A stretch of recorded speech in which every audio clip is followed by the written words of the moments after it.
కళ్యాణ్ వచ్చాడు, ఏదో ప్రయత్నం జరుగుతుంది, కానీ మనం సపోర్ట్ చేస్తున్నాం, మనం అదంతా తప్పుకోవడం. కానీ గతంలో కూడా 30 సంవత్సరాల క్రితం కూడా ఒక ప్రయత్నం అంటూ చేశాడు పార్థసారథి గారు ఆయన పేరు. ఆయన సరే దాదాపుగా ఆ రోజుల్లోనే ఒక 100 కోట్లు పోగొట్టుకున్నాడు, ఒక 100 కోట్ల రూపాయలు పోగొట్టుకున్నాడు ఈ పార్టీ ఏది కులం కోసం కష్టపడి.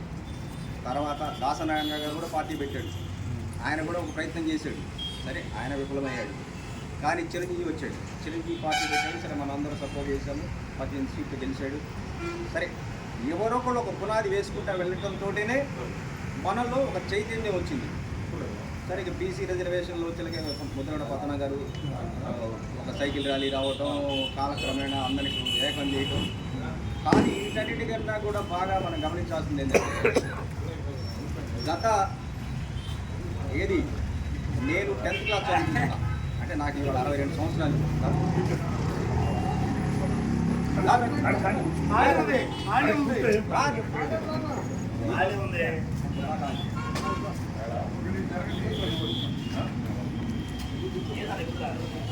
ఆ రోజుల్లో కూడా మిరియాల వెంకటరత్న గారు అనే మహానుభావుడు, ఆ రోజుల్లో మన కుల సంఘాలు లేవు, కుల సంఘాల గురించి ఆలోచన లేని రోజుల్లో కూడా మిరియాల వెంకటరత్న గారు అని చెప్పేసి ఆయన వైజాగ్లో సీతమ్మధారంలో ఒక ప్రింటింగ్ ప్రెస్ పెట్టి పుస్తకాలు ప్రింట్ చేసి ఊరూరు తిరిగి మీరు సంఘాలు పెట్టుకొని అందరూ కూడా ఒక సంఘటితంగా ఉంటే ఒక బలంగా ఉంటారు, మన సంఘం కూడా మన వాళ్ళలో మనకు ఒక ఎవరైనా ఆర్థిక ఇబ్బందులు ఉన్న వాళ్ళనో లేకపోతే ఇంకొక వేరే సమస్యలు ఉన్న వాళ్ళనైనా సరే మనం ప్రొటెక్ట్ చేయొచ్చు అనే ఉద్దేశంతో ఆ రోజుల్లోనే ఒక ప్రయత్నం చేసి ఆయన ఊరూరు తిరిగి ఈ 175 నియోజకవర్గాల్లో కూడా కాపు సంఘాల ఏర్పాటుకి ఆద్యం పోసిన వ్యక్తి ఫస్ట్ మిరియాల వెంకటరత్న గారు.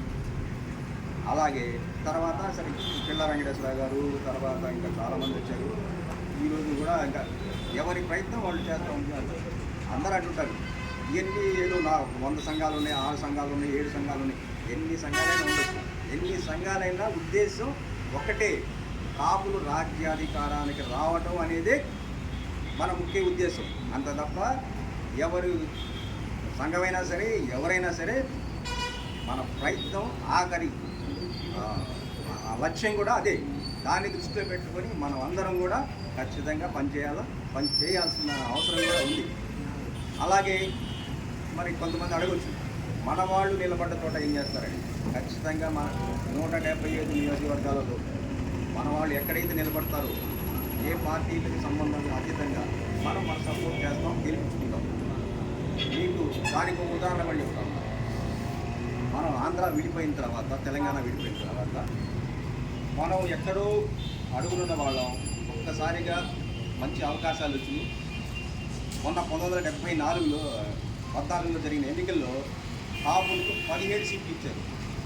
మొన్న 75 17 ఇచ్చారు. తర్వాత మళ్ళా వచ్చిన ఎన్నికల్లో 24 ఇచ్చారు. కానీ ఈరోజు ఎన్ని వస్తున్నాయి తెలుసా? 36 నుంచి 40 సీట్లు వస్తున్నాయి. అవన్నీ కాపులే.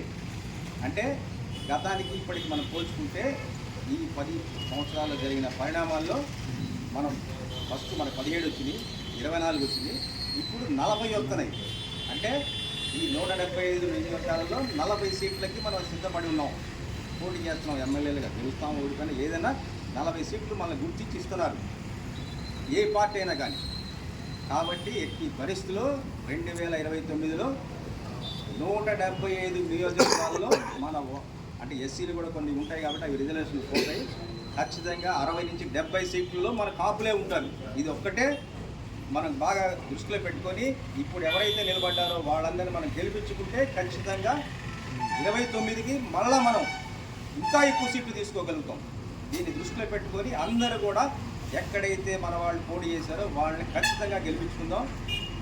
అలా కాకుండా మన వాళ్ళు లేని చోట సరే అందరు కూడా ఇప్పుడు ప్రస్తుతానికి అందరూ కూడా జనసేనకి సపోర్ట్ చేస్తూ ఉన్నాడు, మనోడు పవన్ కళ్యాణ్ పార్టీ పెట్టాడు, ఈ దృష్టిలో పని చేస్తూ ఉన్నారు.